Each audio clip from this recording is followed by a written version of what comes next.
I really wanted to keep that one going. That was Eliyahu by Baruch Chait from his album The Jerusalem Echoes. So good. I apologize, we were 3 minutes late getting the show started today. As Bill likes to say, gremlins. I mean, it's like the same camera, the same computer, the same dedicated phone, only for the streaming camera. I do the same thing every day, and some days it won't connect. Good to be with you, my holy sisters and brothers. Let's light up the darkness. Who is with us on a Wednesday evening, over the hump of the week, headed towards Shabbos? Pauline in Chicagoland, Melissa in Great Neck, Steven in New Hampshire, Shandor in the Bronx, Nancy in North Carolina, Renee in Indiana, Rose in New Mexico, James in Annapolis, John in Maine, Mary Ellen in Pennsylvania, Karen in Northern California, Dorothy in Pittsburgh, Linda Lee, where'd you go? In North Carolina, Bill in Mid-Missouri, Guy in Dayton, Ohio. Bill says gremlins. Diana in New York, and Sharon in New Jersey. Over there on the YouTube side, Yitzhak in Kansas City, Aoife in Florida. Welcome, everybody. Okay. Where are we holding? This is chapter 10 here in Tractate Yevamos, the laws of levirate marriage. We're on page 93, Daf Tzadi Gimel. And here in chapter 10, we're just dealing, with this tragic situation. The first Mishnah was about a woman whose husband went away on a journey, disappeared. And then there are two different cases where there was one witness who came and testified that the husband had died, and where there were two witnesses. So if there were two witnesses and she relies on their testimony, she remarries. The first husband comes back from the dead, as it were, shows up. He was never dead. It was mistaken information of the witnesses. She properly relied on the testimony of two witnesses, and she remarried. She didn't do anything wrong. She returns to her first husband, since that wedding, that marriage was never ended. She must leave the second husband, but if they had kids in the second marriage, they're not considered mamzers. The second husband, even though they were never really married, gives her a bill of divorce, so there's a formal break of that union. If she relied on the testimony of a single witness, it's a leniency that the sages allowed. There, she would have to get a ruling from the court, but she herself undertakes the risk that if this man ever shows up, huge problems. Now she's going to be prohibited to him, prohibited to the second husband. Any child that she had by the second husband is considered a mamzer. Terrible, terrible situation. The second Mishnah, similar kind of tragedy, because there was faulty information from these witnesses who came and said, in the second case, her husband and her child, her only child by this husband, both of them went on a journey. Witnesses showed up and said both of them died. Now, if the child died first, then at the time that the husband died, that was the only child of him by her. And it was his only child. So now he died when he was childless. So that's a yibum situation. She has to either perform yibum with his brother, if there is a brother, or get chalitza from that brother. So since they told her the child died first, she goes and let's say she performs yibum with her brother-in-law. But then the witnesses come and say, well, no, actually, the man died first and then the child.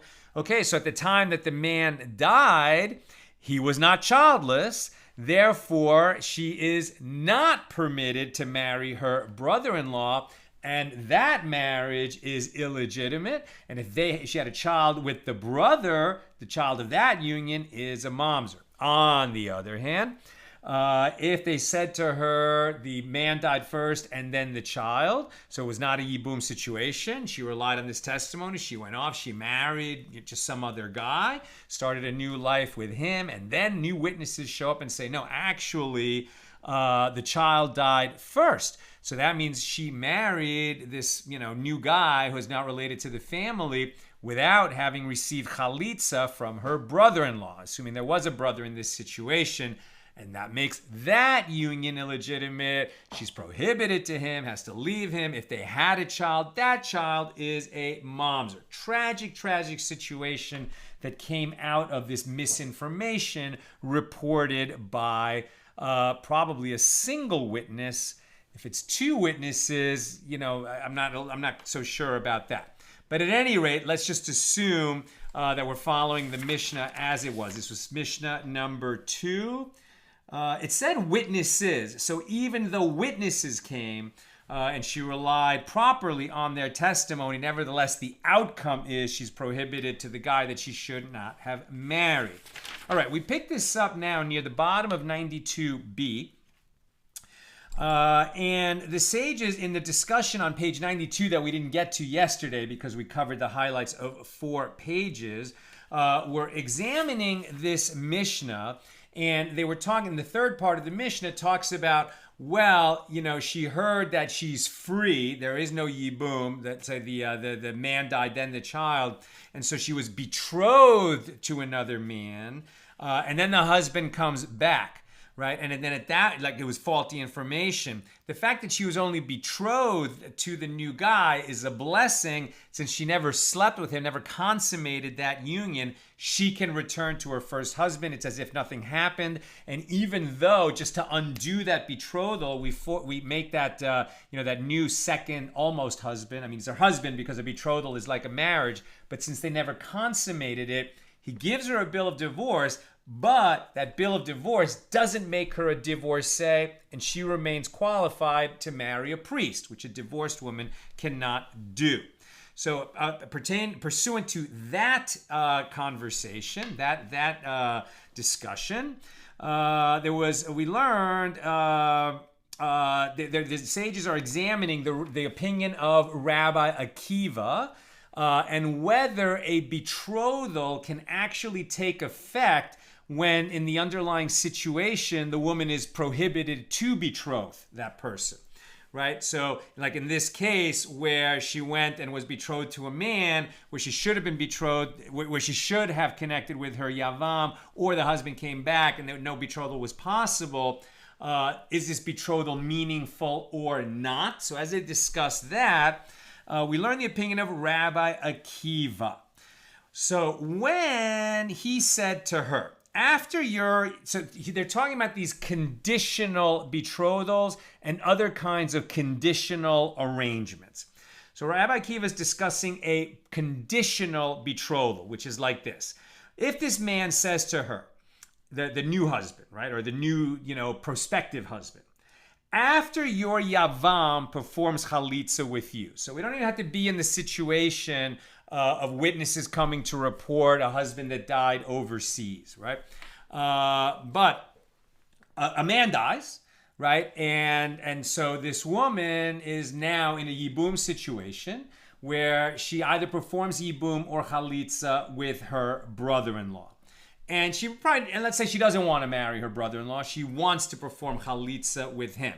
Why? Because some time has passed and she's actually interested in this other guy, unrelated guy to the family, and he would make a better second husband for her. So if this man says, after your Yavam performs chalitza with you, the ceremony which releases her from the yibum obligation, after your Yavam, your brother-in-law of the dead brother, the brother of the husband who died, after your Yavam performs chalitza for you, let the betrothal take effect with her. Now, we have heard that Rabbi Akiva said that a man can transfer an entity that has not yet come into the world, right? You cannot betroth a woman who's under a levirate obligation, under a yibum obligation. That at that moment, the betrothal is definitely not possible. Until she performs chalitza with her Yavam, she is prohibited to all other men, so she can't have a betrothal with some other man. But what if the guy says, okay, we're not going to be betrothed right now, but as soon as you receive your chalitza, you become betrothed to me. He's not just saying, I intend after you get the chalitza from your yavam, that at that point I will betroth you and you can count on me. He's saying, I agree right now. As soon as you get your chalitza, we're automatically betrothed. We're making that conditional betrothal right now. And Rabbi Akiva permits this because he says you can transfer, you can make an acquisition, you can make a deal involving something that does not yet exist. In this case, the woman is not free yet. She will be after the chalitza, so at that time, she will be an eligible woman. Right now, she's not. But Rabbi Akiva says, yes, you can make this conditional betrothal on an eligible woman, even though she's not an eligible woman yet. In other words, Rabbi Akiva is of the opinion that an acquisition can take effect for something not yet in existence. If so, even if the betrothal cannot take effect now, it should be valid after she has performed chalitza with her yavam. And the proof that this is indeed Rabbi Akiva's opinion is, as we learned in a Mishna in Kesuvos 59a, right? That tractate is about the law of marriage contracts. Now we're on 93a. And so the example that we're going to learn out that somebody can transfer something that doesn't exist in Rabbi Akiva's opinion is going to be on this issue of konam. So konam is a type of vow where a person vows that, something of mine, some possession of mine is going to be as if I had consecrated it by giving it away to the temple. When you consecrate property, meaning you give it to the temple, you give it to God, okay, now you and no one else can benefit from it. Only the priests in the temple itself, God's work can benefit from this thing that you consecrated, but you and other people cannot. Konam is like you're going to make it, even though you're not giving it to the temple, you're going to make it the same degree of prohibited to yourself and anyone else as if it were consecrated. That's called konam.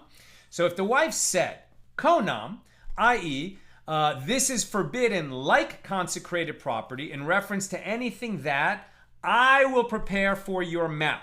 Right? So this is a wife saying, I make a vow that the benefit of my labors, any cooking that I do, any washing that I do, if I get a job and a career, any salary that I make, none of it is available to you, my husband. Right? It's going to be konam, and it's not available to me and not to you. No one can benefit from it. So if she says that, that is that the payment for any work I perform shall be forbidden to you, my husband, he is not required to nullify the vow. Now, a husband can nullify a wife's vow. It's up to him whether he wants to or not. Here, Rabbi Akiva is saying he cannot nullify, he is not required to nullify the vow. Why? Because this vow is automatically void. It's a non-vow. She can't do that. Why? Because she was under a prior obligation to give him her earnings as part of their marriage agreement. And this is not dissimilar to the law of community property in a state like California, right? Where Nina and I, everything that we own together. And, I may have the authority to sell something on our behalf, but I can't, single-handedly deplete everything and say that it belongs to somebody else. She would have a good lawsuit against me for that. And likewise, especially in the ancient world, very patriarchal society, the earnings of a woman during her marriage accrue to the benefit of her husband. So Rabbi Akiva says he's not required to nullify the vow, but he should nullify the vow, lest she exceed more than is fitting for him. A husband is entitled only to a certain sum from his wife's earnings. And we'll find that in Tractate Kesuvos on page 64b. If she earns only the sum of money to which he is entitled, well, then the vow certainly does not go into effect. However, maybe she's the breadwinner in the family. Maybe she has a fabulous career and she earns much more than he needs or is entitled to. So now that she's made all of that unavailable to him through this vow of konam, If he's smart, he will nullify her vow, since she might earn more, in which case the vow would apply with regard to the additional amount. So to avoid this scenario, it is preferable for the husband to nullify the vow. And this shows that according to the opinion of Rabbi Akiva, a vow applies even with regard to an entity that has not yet come into the world. In this case, the entity is the earnings for work that she has yet to perform. Right? So she's able to make a vow on future earnings, and he's able to nullify the vow with respect to future earnings. They're dealing with something that exists as if it exists, even though it doesn't exist yet. It might never exist, right? So the Gemara refutes this proof. But wasn't it stated with regard to that Mishnah that Rav Huna, the son of Rabbi Yehoshua, said this Mishnah is not referring to a woman who renders the earnings for work she has yet to perform forbidden, but rather to a wife who says, "Let my hands be consecrated to their maker." In other words, she declares that it is as though her hands were sanctified, which means that anything produced by her hands is forbidden to her and to him. Since these hands exist in the world now, she has not attempted to acquire something that does not exist. Therefore, there is no proof from this case with regard to whether or not Rabbi Akiva opines that one can make a vow with respect to something that does not exist yet. Like a simple example where, I vow to give you the eggs that my chickens lay tomorrow, right? So they don't exist yet. You have a good reason to believe they will exist, but you never know what tomorrow will bring. Can I make a vow with respect to tomorrow's eggs? That's just a simple way to understand this. But let's continue. So the Gemara comments, in this opinion that Rabbi Akiva maintains that one cannot acquire an entity that has not yet come into the world, disagrees with the opinion of Rav Nachman bar Yitzchak.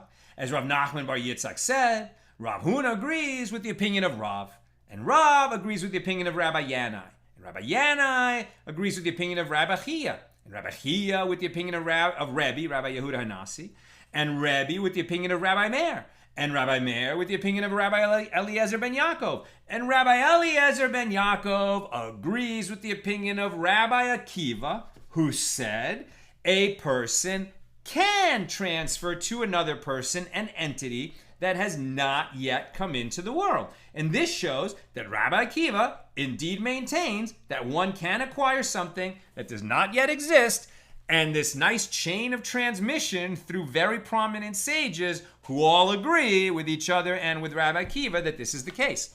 So the Gemara specifies the particular contexts in which the aforementioned opinions, all of which concur, were issued.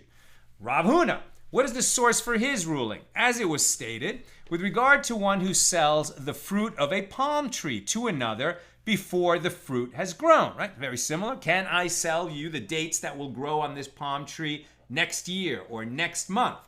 Yes, I can, according to this. As it is stated, with regard to one who sells the fruit of a palm tree to another before the fruit has grown, Rav Huna said, until the fruit has come into the world, he can retract his sale, as it has yet to take effect. However, after the fruit has come into the world, he can no longer retract. So I sell you all the dates that are going to grow on this palm next month. Until the dates actually grow on the palm, I can say, you know what, I changed my mind. But once the dates come into being, the deal that I made, the offer that I made before that month, before the dates were grown, in which this guy accepted, is a binding contract. And Rav Nachman said, even after they have come into the world, he can retract, as the acquisition was defective from the outset. So Rav Nachman seems to be disagreeing with these sages and with Rabbi Akiva.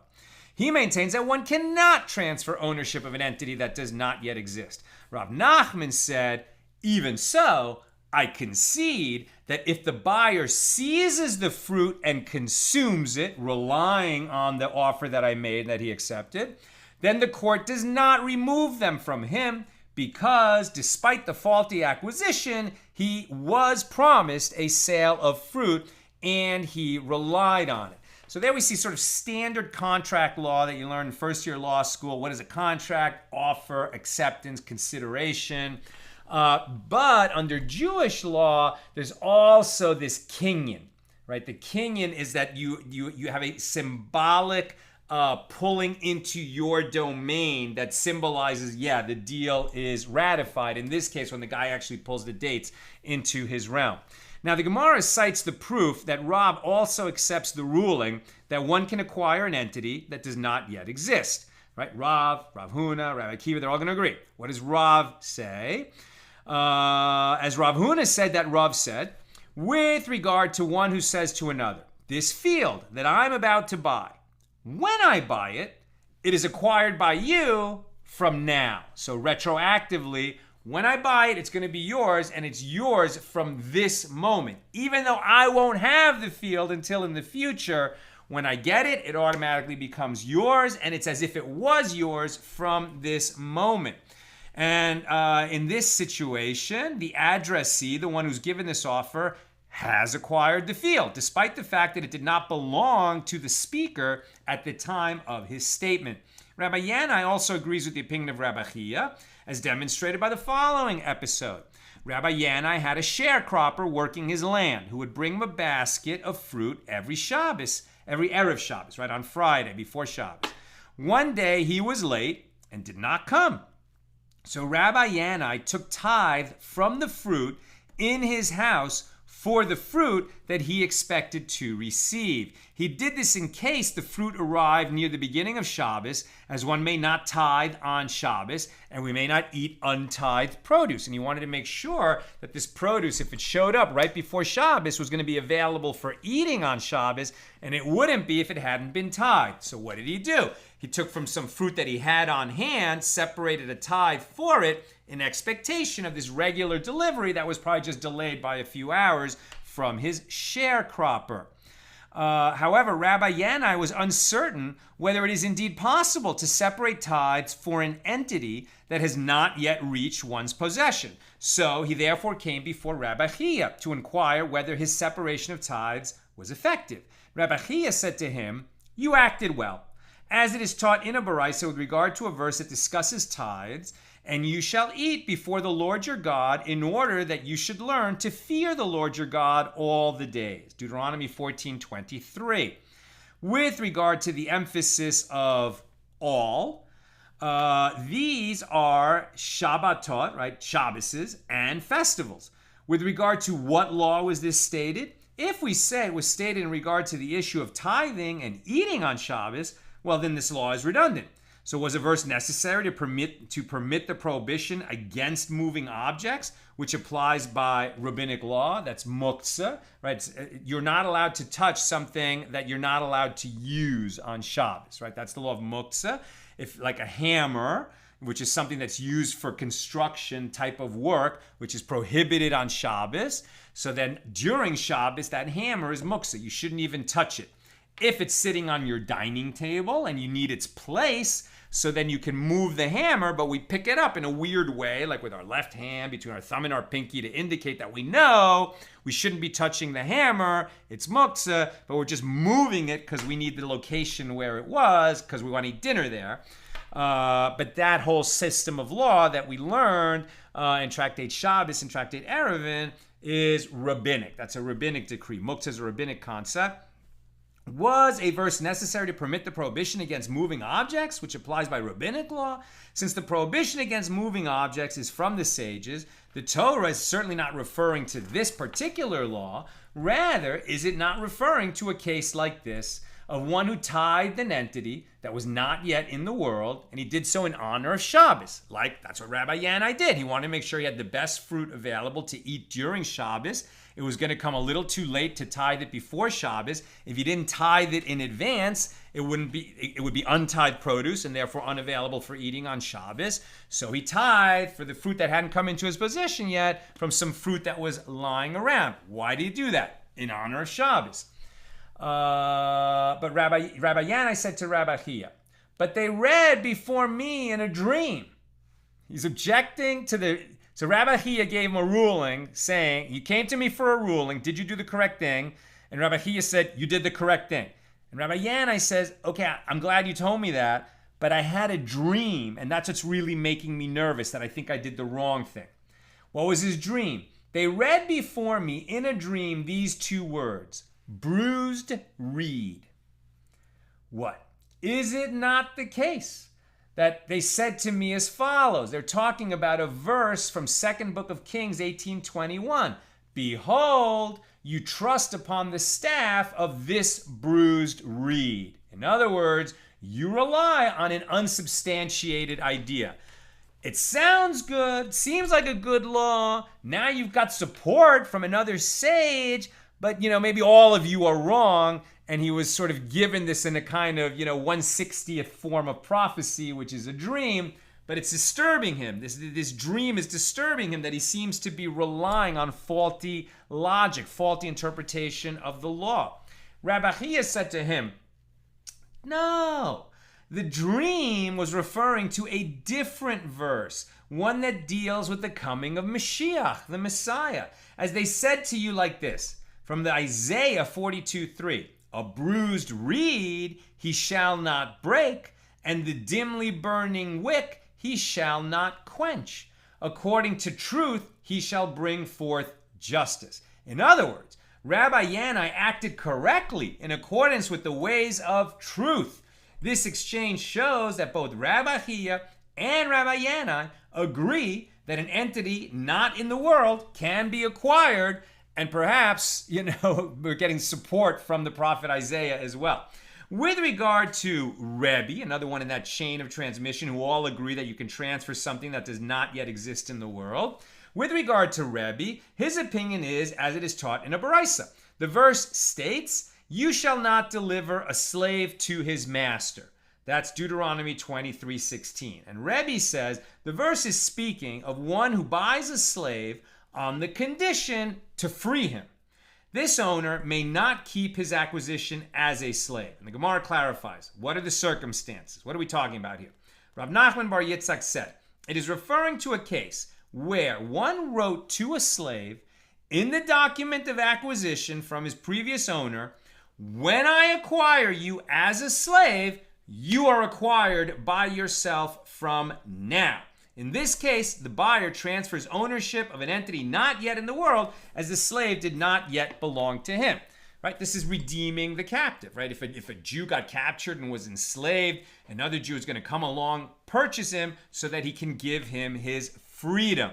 Doesn't have to be a Jew, right? They were Canaanite slaves. Canaanite slaves problematic because you're not supposed to free a Canaanite slave, but slaves from other countries that is permitted to do this. So you could purchase the slave where you told the slave, as soon as I purchase you, you're free. And you can count on that, and here's the contract written out. But how can you say that? You don't own this slave yet, so you can't free him. But you can make this contract, and it will be binding, that if and when you acquire the slave, he will be free.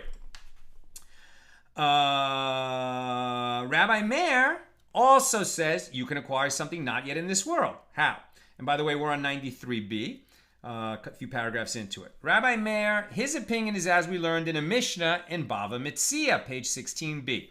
One who says to a woman, you are hereby betrothed to me after I convert. Very interesting. A Jewish woman cannot marry legally a non-Jewish man, right? A Jewish woman can only marry a Jewish man and vice versa under Jewish law. Here's a guy who's not a Jew, but he's intending to become a Jew, and he can say to her, you are hereby betrothed to me after I become a Jew, after I convert. Or it's a Jewish man who says this to a non-Jewish woman. He says, after you complete your conversion, you are betrothed to me. Or a slave says, after I am freed. Or a free Jew says to a slave woman, after you are freed. Or a Jewish man says to a married woman, this seems questionable, but says to her, after your husband dies, I will betroth you.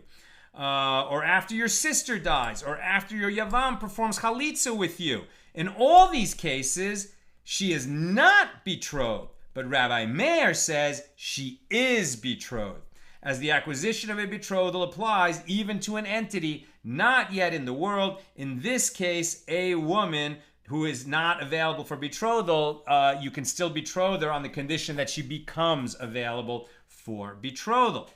Rabbi Eliezer ben Yaakov, his opinion is as it is taught in a Baraisa. Moreover, Rabbi Eliezer ben Yaakov said that even if one said the detached fruit of this garden bed shall be teruma for the currently attached fruit of this garden bed when its fruit will be detached. Now, this is a little bit similar to the Rabbi Yanai situation where he was going to tithe this produce that hadn't been delivered to him so that when it did come, it would be tithed and he could eat it on Shabbos. Here, you've got somebody who has a garden and the produce of the garden is not going to be edible, right? It's not going to become tithed produce until he separates the tithe from it. But what he's saying is, okay, I've got detached fruits already, and I'm going to separate these as teruma, the first tithe that I'm going to give to the priest, and that's going to serve as the teruma of these fruits that don't really exist yet because they're growing. They're in the world, but they're immature. They haven't been harvested. They're not detached from the plants on which they are growing. But he's saying, I'm going to separate the teruma from the existing detached produce for produce that is still attached to the plants.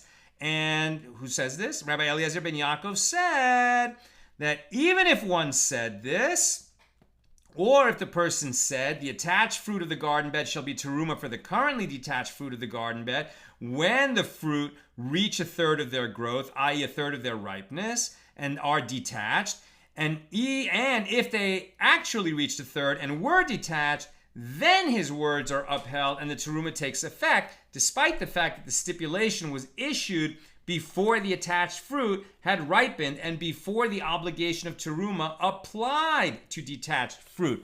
In other words, you're not obligated to separate teruma until it's harvested, right? Until you've got produce in your granary or in your vegetable baskets, etc. You don't have an obligation to tithe until then. But according to Rabbi Eliezer ben Yaakov, you can create that tithe. You can set aside that teruma even before the obligation takes hold. And this law shows that one can acquire an entity that is not yet in the world.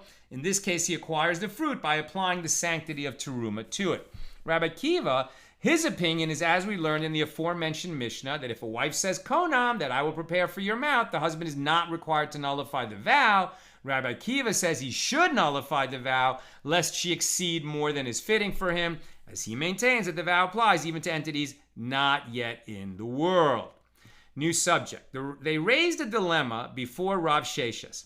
In a case of one witness who testifies that a woman's husband is dead, right? So that's where she's going to take a risk if she's going to go forward and get married.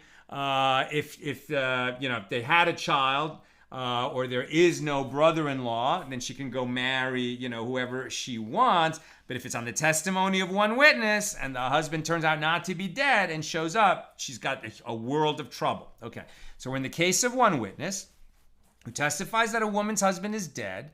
With regard to a Yevama, what is the law? So in this case, she has a brother-in-law. Now, two witnesses didn't come and say that her husband is dead. One witness did. So, if two witnesses came and said the husband is dead, okay, so she has a yibum obligation with her yavam. Her husband died without a child. There's a brother. She either has to perform yibum with this brother or chalitza with the brother. But only one witness came forward. And now we have the complication of there's a yavam. So what is the law? Can the court, because she's going to need a court ruling in order to remarry, can the court rely on this witness? And the Gemara explains the sides of the dilemma. Is the reason that the testimony of one witness, in the case of a missing husband, Mishnah number 1 of this chapter, the case of the missing husband, we accept one witness so that she can get on with her life. Is it because one does not lie about something that will be discovered, and here too, the one witness will not lie in case the husband later arrives?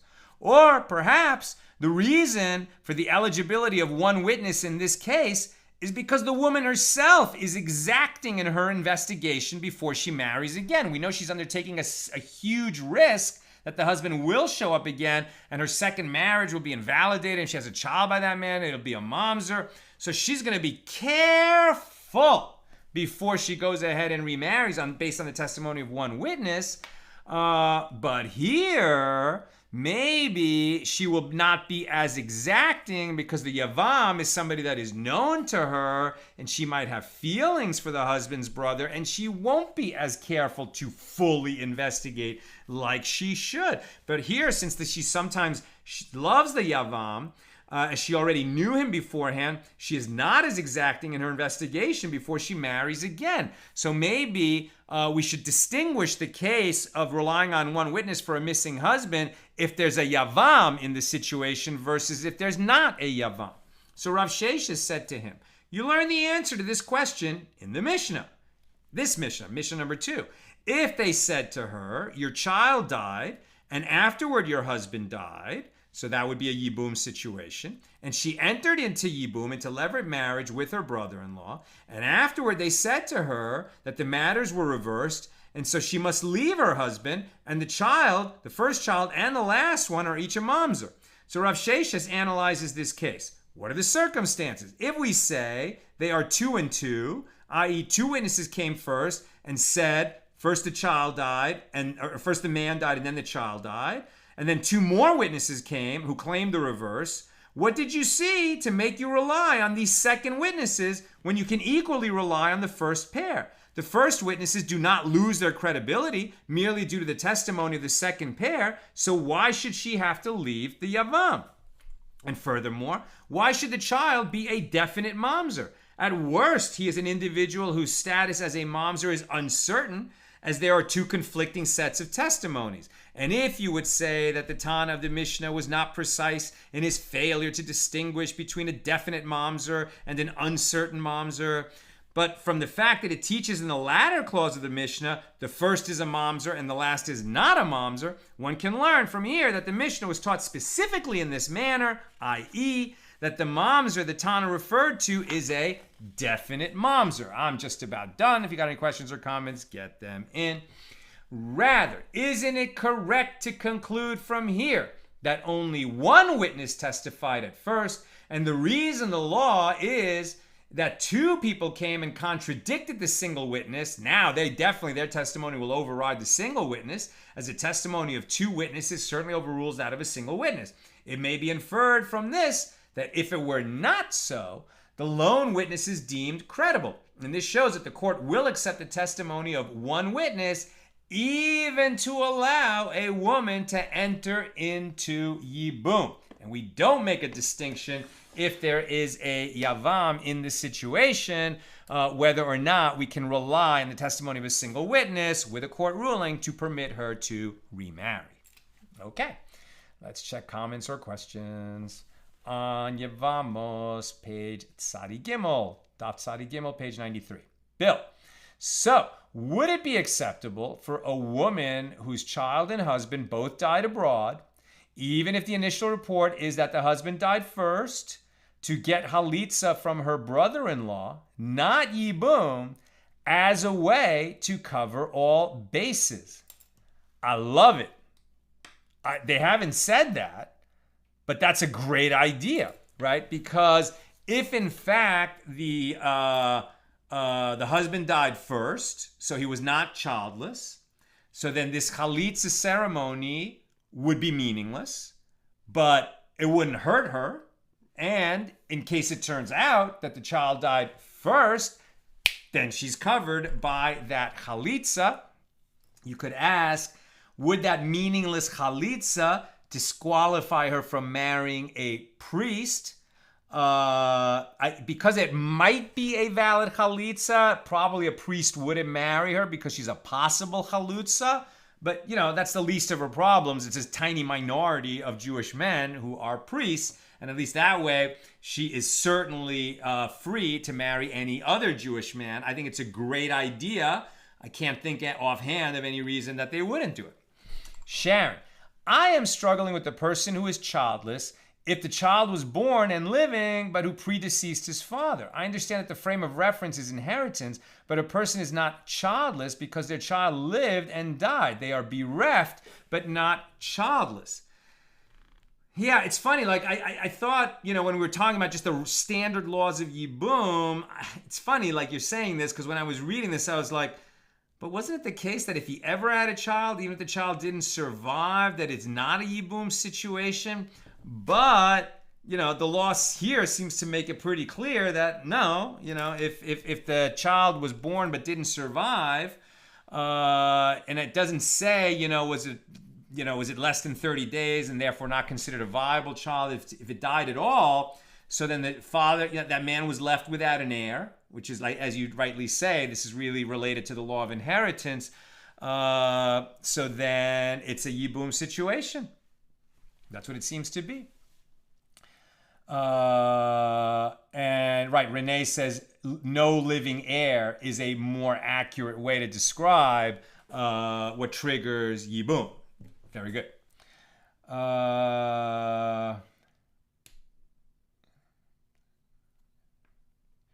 Sharon comments, does the determination of whether or not she is a Yevama, is this left solely as a determination of the woman? I mean, it's interesting. Like, are you saying that because they said that she would investigate, right? Because so much is at stake before she relies on the testimony of a single witness. If two witnesses come, it's not about her discretion, right? She didn't make a decision. Two witnesses came, does then all agree that whatever the two witnesses say is the reality, and maybe two other witnesses will come later, but then we have cause to challenge their credibility versus the credibility of the first two. She's good if she relies on two witnesses, but if she relies on one witness, then in this case where there was a husband and a child, right?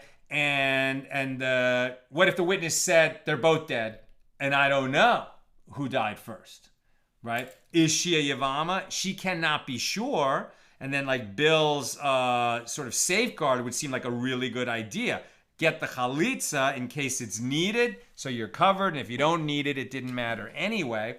Definitely don't perform yibum. But and I guess if you're asking like, is she going to be the one primarily responsible to investigate?